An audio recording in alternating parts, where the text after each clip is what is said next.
बिस्मिल्लाहिर्रहमानिर्रहीम। आज का हमारा जो टॉपिक है वो है फैमिली मुकदमा।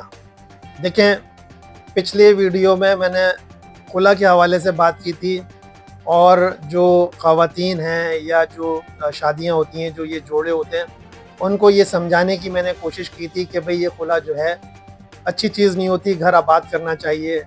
और उस पर बड़ा मैंने डिटेल जो है डिस्कस किया था। वो मेरी जो पिछली वीडियोज़ हैं उसमें वो ये सारी चीज़ें मौजूद हैं, जिसमें मैंने ये समझाने की कोशिश की थी कि घर बनाने की कोशिश करनी चाहिए, ना कि घर तबाह करने की। बहरहाल बहुत सारी मजबूरियाँ ऐसी भी आती हैं ख़वातीन के लिए कि घर आबाद करना नामुमकिन हो जाता है।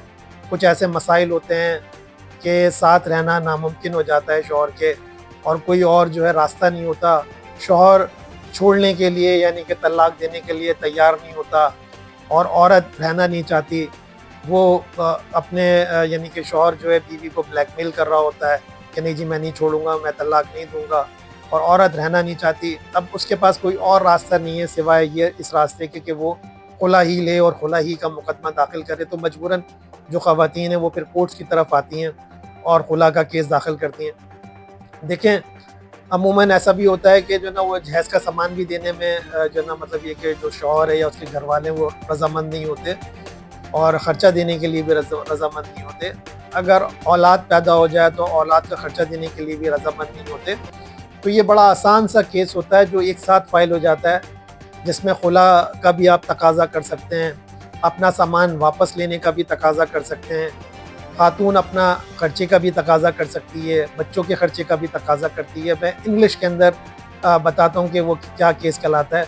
Suit for dissolution of marriage by way of khula, recovery of dowry articles, recovery of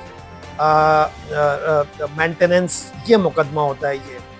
तो फिर ख़वातीन को अगर रास्ता कोई नहीं है तो ये मुकदमा दाखिल करना चाहिए। अमूमन ख़वातीन भी ये कह रही होती हैं कि भाई वक्त लगेगा अदालत में इन सारी चीज़ों में। देखें, वक्त तो लगता है, कोई तकलीफ़ अगर पैदा हो जाए तो वो बीमारी जाने में जो है वक्त तो लगता है। तो अगर आप यही सोचेंगे तो फिर केस नहीं दाखिल कर सकते, वक्त लगने दें। लेकिन अगर आपके पास कोई रास्ता नहीं बचा है तो फिर आपके पास जो रेमेडी असल होती है वो यही रेमेडी होती है, यानी कि अदालत ही की रेमेडी होती है, और उसको फिर अवेल करना चाहिए। उसमें अदालत की तरफ से जब केस दाखिल होता है तो खातून को आना पड़ता है, एक अदालत का प्रोसीजर है, बायोमेट्रिक होता है, ऑनरेबल जज के सामने पेश होना पड़ता है, बयान देना पड़ता है कि जी मैं ये केस दाखिल करनी हूँ और मैं अदालत से ये चाहती हूँ कि मैं खुला चाहती हूँ, अपने शौहर से ख़र्चा लेना चाहती हूँ, सामान मुझे नहीं दे रहा है, मेरा सामान मुझे दिलाया जाए।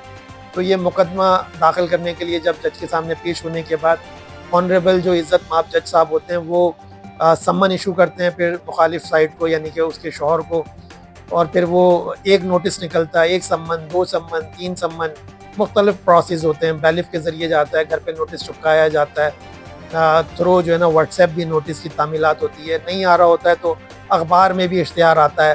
ठीक है, ये सारे प्रोसेस जो हैं चल रहे होते हैं डेट वाइज, और हर डेट पे मुख्तलिफ ऑर्डर्स पास हो रहे होते हैं। लोग ये समझ रहे होते हैं कि भाई तारीख़ें चल रही हैं, बस सिर्फ तारीख़ें मिलती हैं।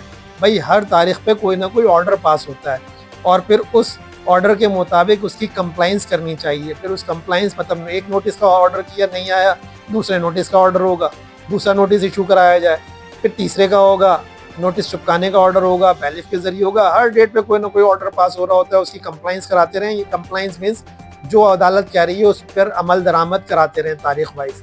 उसके बाद अगर वो आता है तो अपना जवाब जमा कराएगा, वकील इंगेज करेगा, गवाहियाँ होंगी, बयानात होंगे, सही और झूठ का अदालत जो है ना देखेगी, जायज़ा लेगी, और गवाहियाँ वगैरह सबूत पेश होंगे। सारी चीज़ों को परखने के बाद अदालत अपना फ़ैसला सुना देगी।